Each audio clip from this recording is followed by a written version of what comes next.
रेशम कीट पालन। अब देखते हैं कि रेशम कीट को पाला कैसे जाता है। रेशम प्राप्त करने के लिए रेशम कीट के पालन का विज्ञान रेशम कीट पालन या सेरीकल्चर कहलाता है। तो जो ये पालने का विज्ञान होता है इसको रेशम कीट पालन या सेरीकल्चर के नाम से जाना जाता है। भारत का प्रमुख सेरीकल्चर केंद्र कर्नाटक के मैसूर तथा बंगलुरु में है। मतलब जो रेशम कीट का पालन किया जाता है मुख्य रूप से कर्नाटक और बंगलुरु में किया जाता है। कर्नाटक के अतिरिक्त आंध्र प्रदेश, तमिलनाडु, पश्चिम बंगाल, जम्मू कश्मीर एवं असम में भी रेशम का उत्पादन होता है। मतलब इन जगहों पर भी रेशम का उत्पादन किया जाता है कुछ हद तक। उत्तराखंड में नैनीताल तथा हल्द्वानी भी रेशम कीट पालन में अग्रणी है। मतलब ये जो राज्य दिए गए हैं यहाँ पर इन जगहों पर रेशम कीट का पालन किया जाता है और उनके द्वारा रेशम को तैयार किया जाता है। असम तथा झारखंड में कई किसानों का प्रमुख व्यवसाय रेशम कीट पालन ही है। वे पेड़ों पर रेशम कीटों को पालते हैं। नर कीटों की तुलना में मादा कीट आकार में बड़ी होती है। मतलब जो बच्चों को जन्म देते हैं वो मादा कीट होती हैं और ये आकार में बड़ी होती हैं नर की तुलना में, और एक बार में सैकड़ों अंडे देती हैं। किसानों द्वारा इन अंडों को सावधानीपूर्वक कागज अथवा कपड़े की पट्टियों पर इकट्ठा करके रेशम कीट पालकों को बेच दिया जाता है। तो जो इसको पालने वाले लोग होते हैं यहाँ से लेकर के जाते हैं और इसको रेशम कीट पालकों को बेच देते हैं। कीट पालकों द्वारा इन अंडों को कीट पालक गृह में उचित ताप व नमी में इस प्रकार रखा जाता है जिससे अंडों में से अधिक लार्वा निकल आएँ। तो जो ये अंडे होते हैं इनको रखा जाता है, तापमान सही होना चाहिए ताकि उसमें से अधिक अंडे निकल सके। जो उनके लिए अनुकूलित तापमान होता है उसी में रखा जाता है। लार्वा के आगे के विकास के लिए बांस की बने ट्रे पर शहतूत की कोमल ताजी पत्तियों को बिछाकर अनेकोनेक संख्या में लार्वा रख दिए जाते हैं। तो जो अंडे से बच्चे निकले रहते हैं जिनको लार्वा कहा जाता है, अब उनको रख दिया जाता है बांस की जो मोटे मोटे लकड़ियाँ होती हैं उसी के अंदर, जो खोखला रहता है उसी के अंदर पत्ती डालकर उसमें रख दिया जाता है। लार्वा इन पत्तियों को दिन रात खाते रहते हैं और आकार में काफ़ी बड़े तथा मोटे हो जाते हैं। बीच बीच में ट्रे की सफाई करके नई पत्तियों को रखते जाते हैं। मतलब जब वो पत्तियों को खा लेते हैं तो इन पत्तियों को हटाकर वहाँ पर नई पत्ती रख दी जाती हैं ताकि फिर से उनको भोजन मिल सके। लगभग 25 से 30 दिन में लार्वा पत्तियों को खाना बंद कर देते हैं और कोकून बनाने के लिए बांस के छोटे छोटे कक्षों से बाहर आने लगते हैं। मतलब जब 20 से 30 दिन तक पत्तियों को खाते हैं तो अब इसमें से रेशम जो ग्रंथि होती है वो सक्रिय हो जाती है और इसमें से रेशम निकलना शुरू हो जाता है। इसके लिए बांस की ट्रे में छोटी रैक या टहनियाँ रख दी जाती हैं जिनसे कोकून जुड़ जाते हैं। अब छोटी छोटी वहाँ पर टहनी रख दी जाती है जिससे ये लोग चिपक जाते हैं और उससे चिपकने के बाद ये लोग बाहर आ जाते हैं, इनको निकाल लिया जाता है। कोकून से रेशम प्राप्त करना। अब देखते हैं कि अब जो रेशम कीट है वो भी बड़ा हो गया है और उसके चारों तरफ एक संरचना प्राप्त हो गई है जिसको कोकून कहते हैं, जो चारों तरफ उसके लिपटी रहती है उस कीट के।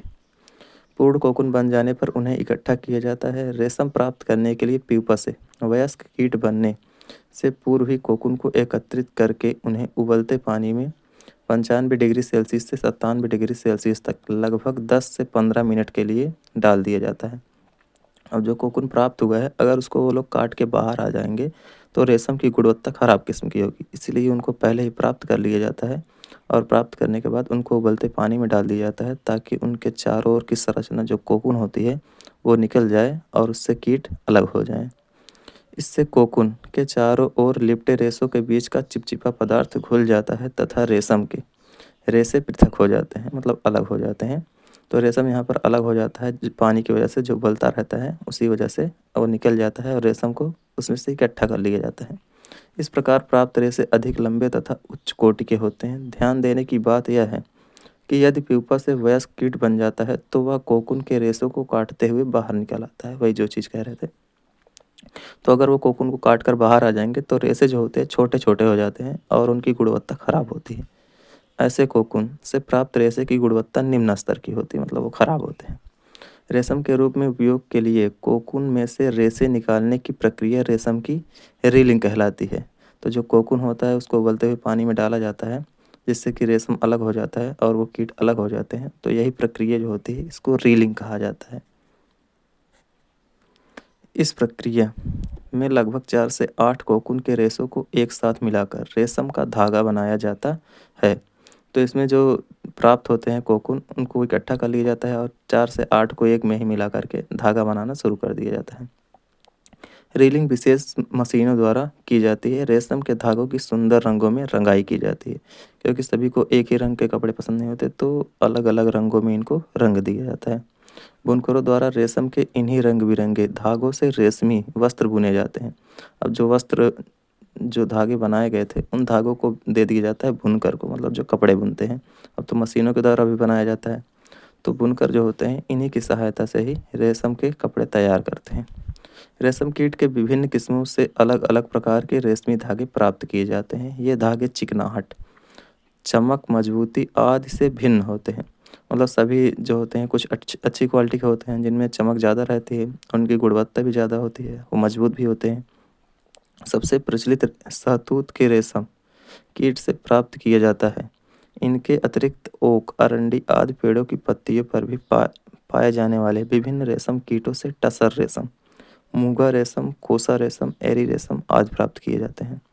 मतलब ये रेशम के प्रकार दिए है कि जो पत्तियों से मिलते हैं, जो खा करके बनाते हैं कोकून, उनसे जो रेशम निकलता है उनको टसर रेशम, मूंगा रेशम, कोसा रेशम, एरी रेशम के नाम से जाना जाता है। तो ये रेशम के प्रकार हैं। कुछ अलग से जानकारी भी दी गई है। रेशम कीट के एक कोकून कोया से 300 मीटर से लेकर 900 मीटर लंबा रेशमी धागा निकलता है। मतलब जो एक कोकून होता है उससे 300 मीटर से लेकर के 900 मीटर तक का धागा बनाया जा सकता है। कुछ से थोड़ा कम बनता है, कुछ से ज़्यादा। 1 किलोग्राम रेशम प्राप्त करने के लिए लगभग 5500 कोकूनों की आवश्यकता होती है। मतलब इतने कोकूनों को अगर मिला दिया जाए तो 1 किलोग्राम रेशम प्राप्त होता है। रेशम कीट पालन में लगभग 1% कोकून से रेशम प्राप्त न करके उन्हें वयस्क रेशम कीट बनकर तैयार होने के लिए छोड़ दिया जाता है, ताकि वे रेशम निर्माण के लिए पुनः नया जीवन चक्र प्रारंभ कर सकें। तो अगर 100 रेशम कीट हैं तो उसमें से 99 को अलग कर लिया जाता है रेशम बनाने के लिए और एक को छोड़ दिया जाता है। तो इस तरह से 1% को छोड़ दिया जाता है, जिससे कि आगे चल कर के भी रेशम का निर्माण किया जा सके और वो नए रेशम कीट को जन्म दे सके और उनसे भी तैयार किया जा सके। दैनिक जीवन में जंतु रेशों की उपयोगिता एवं महत्व। हम देखते हैं कि हमारे रोज के जीवन में जंतु रेशों का क्या उपयोग है, या फिर जो जंतुओं के रेशे होते हैं या फिर जो धागे बनाए जाते हैं उनका क्या उपयोग किया जाता है। हम अपने दैनिक जीवन में जिन जंतु रेशों का उपयोग करते हैं उनमें प्रमुख रूप से भेड़ के बालों से प्राप्त ऊन तथा रेशम कीट के कोकून से प्राप्त रेशमी धागे हैं। तो ये जंतु हैं, जैसे रेशम कीट हो गए और भेड़, तो इनके द्वारा जो रेशे मिलेंगे उनको जानताव रेशे कहा जाएगा। इन जंतु रेशों का उपयोग विविध प्रकार के वस्त्रों को बनाने में किया जाता है। तो जो जंतु रेशे होते हैं उनसे कपड़े भी बनाए जाते हैं, धागे भी बनाए जाते हैं। उनकी उपयोगिता, अब देखते हैं कि ऊन का उपयोग होता क्या क्या है। मनुष्य ऊन का उपयोग स्वेटर, शाल, कंबल, लोई, टोपी, जैकेट आदि को बनाने में करता है। मतलब ठंडी के वस्त्रों को इससे बनाया जाता है, क्योंकि ये उष्मा के कुचालक का काम करते हैं और उष्मा को बाहर नहीं जाने देते हैं, जिसके कारण हमको अंदर ही अंदर गर्मी बनी रहती है। ऊनी वस्त्रों का प्रयोग ठंड से बचने के लिए किया जाता है। ऊनी रेशों के बीच वायु अधिक मात्रा में भर जाती है, जो उष्मा की कुचालक की भांति कार्य करती है, मतलब उष्मा को बाहर नहीं जाने देती। इस प्रकार सर्दी के मौसम में ऊनी वस्त्र पहनने पर शरीर का ताप स्थिर रहता है और ठंड नहीं लगती है। कालीन, गलीचे, पावदान तथा अन्य घरेलू सामग्रियों को बनाने में भी ऊन का उपयोग किया जाता है। मतलब जो जैसे कुछ ऊन जो होते हैं जिनकी गुणवत्ता थोड़ा कम होती है, तो उनसे कालीन, गलीचे और पावदान उदन बना दिए जाते हैं और अन्य भी घरेलू सामग्रियों को तैयार किया जाता है। रेशम की उपयोगिता, अब देखते हैं कि रेशम की उपयोगिता क्या क्या होती है। रेशम से बने वस्त्र हल्के, मुलायम, चमकीले, लचीले, मजबूत तथा टिकाऊ होते हैं। तो हम लोग ऊपर देख चुके हैं कि ऊन का क्या क्या उपयोग था। अब देखते हैं कि रेशम का क्या उपयोग होता है। तो इससे जो कपड़े बनते हैं वो हल्के होते हैं, मुलायम होते हैं, चमकीले होते हैं, लचीले और मजबूत तथा टिकाऊ होते हैं, काफ़ी दिन तक चलते हैं। रेशमी वस्त्र पहनने में आरामदायक होते हैं, इसलिए इनसे बने वस्त्रों का उपयोग किसी भी मौसम में बहुतायत से होता है, मतलब बहुत ज़्यादा होता है। तो जो रेशमी कपड़े होते हैं हल्के होते हैं, मतलब हम लोग ज़्यादा भारी कपड़े पहनना पसंद भी नहीं करते हैं, तो हल्के कपड़ों को ज़्यादा मात्रा में खरीदा जाता है। भारत में रेशमी धागों से बनी रेशमी बनारसी साड़ियाँ, घाघरा चोली, चूड़ीदार, शेरवानी अत्यधिक प्रचलित है, जिन्हें विशेष अवसरों पर पहना जाता है। तो जैसे ये लोग ये बना रेशम की जो बनारसी साड़ी है, ये बहुत ही ज़्यादा प्रसिद्ध है बनारस की शुरुआत से ही। ये पहले हाथों के द्वारा बनाई जाती थी, अब मशीनों के द्वारा भी इसका निर्माण होता है, लेकिन ये बहुत ही ज़्यादा प्रचलित है, मशहूर है बनारस में। आजकल कृत्रिम रेशम से बने वस्त्रों का उपयोग चलन में अधिक है। कृत्रिम रेशम मतलब जो मनुष्य के द्वारा तैयार किया जाता है, कीटों के द्वारा नहीं बनाया जाता है। वस्त्रों के अतिरिक्त रेशम से अन्य वस्तुएं जैसे पैरासूट, क्योंकि ये बहुत ज़्यादा मजबूत होता है तो इसीलिए इससे पैरासूट बनाया जाता है, जिसको हम लोग किसी दुर्घटना होने पर या फिर ऊपर से कूदने में करते हैं जहाज़ों से। बुलेट प्रूफ कपड़े, जैसे मतलब जो गोली चलाई जाती है उसको रोकने का भी काम करता है। ऑपरेशन में प्रयुक्त होने वाले टाँके आदि भी बनाए जाते हैं, क्योंकि ये मजबूत बहुत ज़्यादा होता है और सिल्की भी होता है, चिपकता नहीं, तो इसीलिए इसका उपयोग किया जाता है ऑपरेशन करने में। तो ये क्लास सेकंड देखते हैं। कृत्रिम रेशम तथा शुद्ध रेशम का एक धागा लीजिए, इन धागों को सावधानी पूर्वक जलाइए। दोनों प्रकार के रेशमी धागों के जलते समय उठने वाली गंध को सूंघकर अंतर समझने का प्रयास कीजिए। अब एक ऊनी धागे को जलाइए तथा इसकी तुलना कृत्रिम तथा शुद्ध रेशम के जलने की गंध से कीजिए। कृत्रिम रेशम के धागे जलने पर पिघलते हुए सिकुड़कर गोलीनुमा हो जाते हैं, मतलब जिसको मनुष्य ने बनाया है वो धागा जब जलता है तो वो सिकुड़ता हुआ चला जाता है और इकट्ठा हो जाता है एक जगह पर, तथा इस क्रम में तीखी सी गंध निकलती है। मतलब जो गंध निकलती है बहुत ही कड़वाहट के साथ होती है, इसको हम लोग दुर्गंध कहते हैं। दूसरी ओर शुद्ध रेशम तथा ऊन एक अच्छी गंध के साथ पूरी तरह से जल जाते हैं।